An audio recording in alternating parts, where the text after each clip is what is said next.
Welcome to video 9, Support and Resistance Part 1. Throughout my time as a financial trader, I have had contact with numerous successful Forex traders, and a recurring theme with all those traders is they all use support and resistance as part of their trading. No matter what their trading strategy is, support and resistance plays a heavy part of that strategy. So it's highly important that you pay attention in this video and the next few videos, as what I'm going to teach is a very powerful concept when trading any financial market.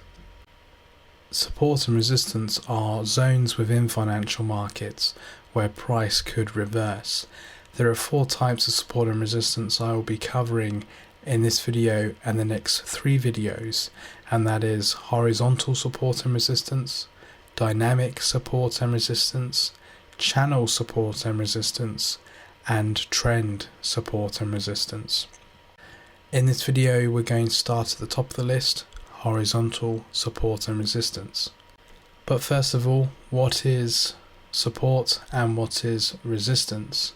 Support is zones or areas under price which holds price up, and as the name suggests, is a support to price.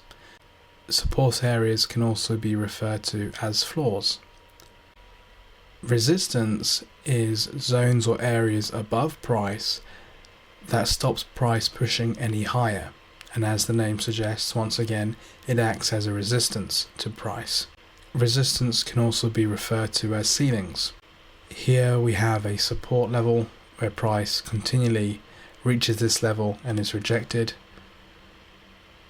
price reverses, and in this bottom illustration we have a resistance. Price repeatedly reaches this resistance and price reverses. It is rejected. These horizontal lines where price is repeatedly rejected are horizontal support and resistance.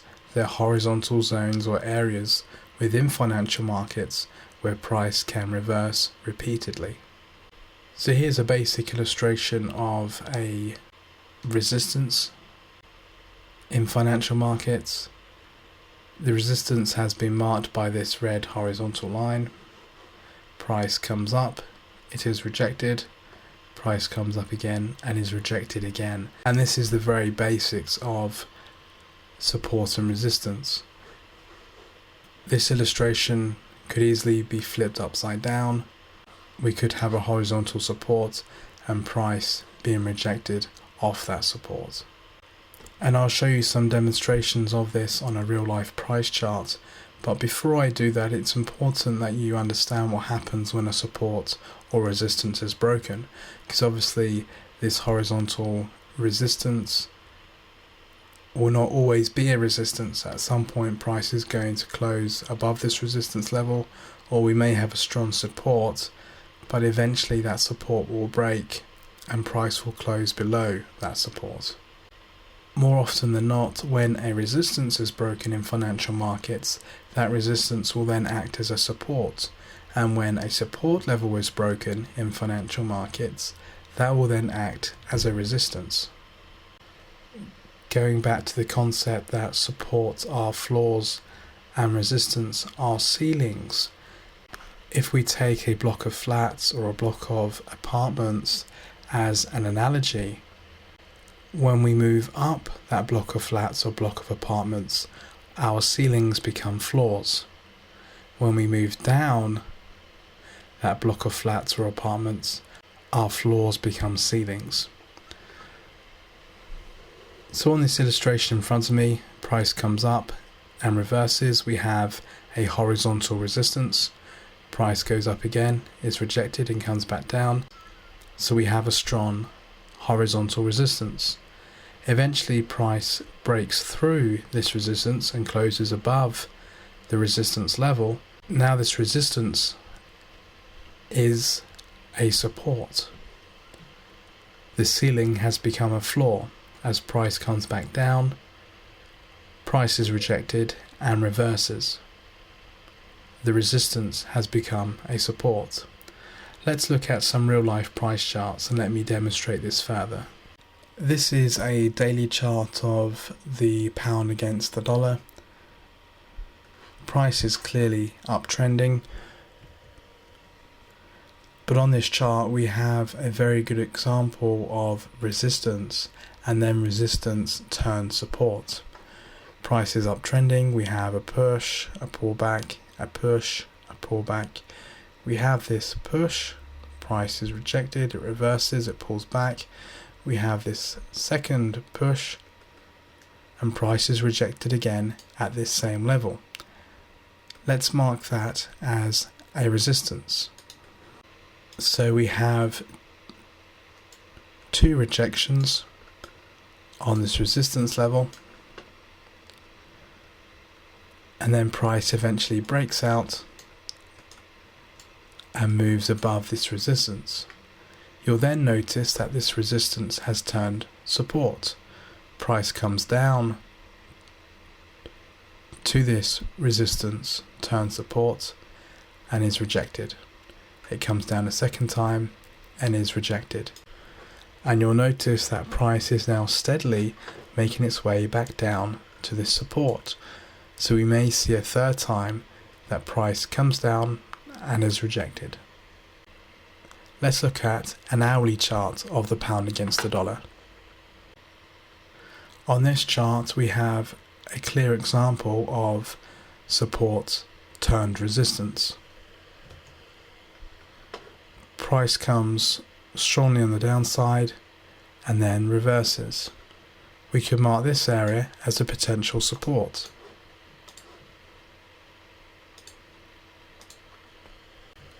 You'll notice we also have a resistance. Price pushed and then reversed. Here's a potential resistance.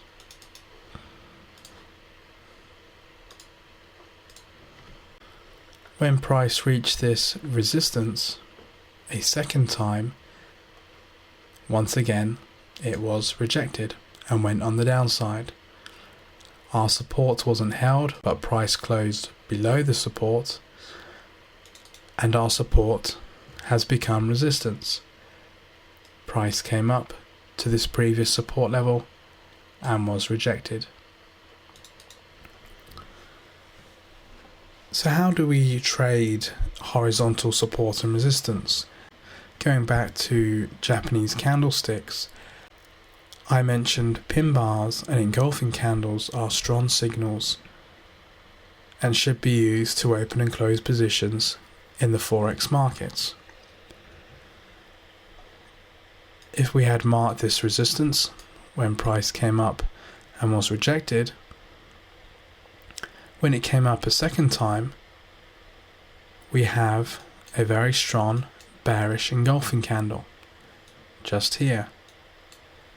That's our signal to go short, and you'll notice that price fell heavily on the downside.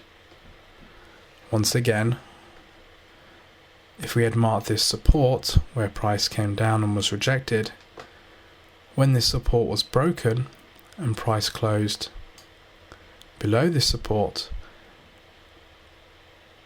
when price came up to this now resistance, we have a strong bearish engulfing candle, another signal to go short, and price fell on the downside.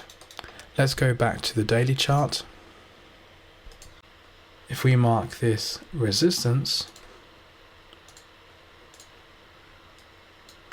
when the resistance was broken and became a support, price came down, we have a very strong bullish engulfing. That's a signal to go long, and price went on the upside. The second time price came down to test this support, we have two bullish pin bars. I can zoom in so it's more clear. Here are our pin bars, and price goes heavily on the upside. If price continues to come on the downside on the daily chart of the pound against the US dollar, we may see more signals at this support level. Bullish pin bars and bullish engulfing candles. These could act as signals to go long and follow price as it moves on the upside due to the rejection of this support. The support and resistance I've demonstrated on these charts has been very short-term support and resistance, but support and resistance can be very long-term, and there can be a particular support or resistance in financial markets that lasts for months and even years. This is the pound against the dollar. It's the daily chart. I'll zoom out a bit to cover the past few years of the pound against the dollar, and you'll soon notice we have key support and resistance areas. Here's a very strong resistance, tested 1, 2, 3, 4, 5 times, and then becoming support, and that was tested over a period of about 18 months. We have a support down here, like so, tested twice, and we have another support here, 1, 2, 3. This final support has been tested a number of times. If we go back on our price chart, you'll see we have a couple more rejections here. To summarize, support and resistance are areas that price could reverse. They are created as price has reversed historically. Support and resistance are areas or zones, not a specific price. Our next video is Support and Resistance Part 2. Thank you for watching this video, and please continue with this course.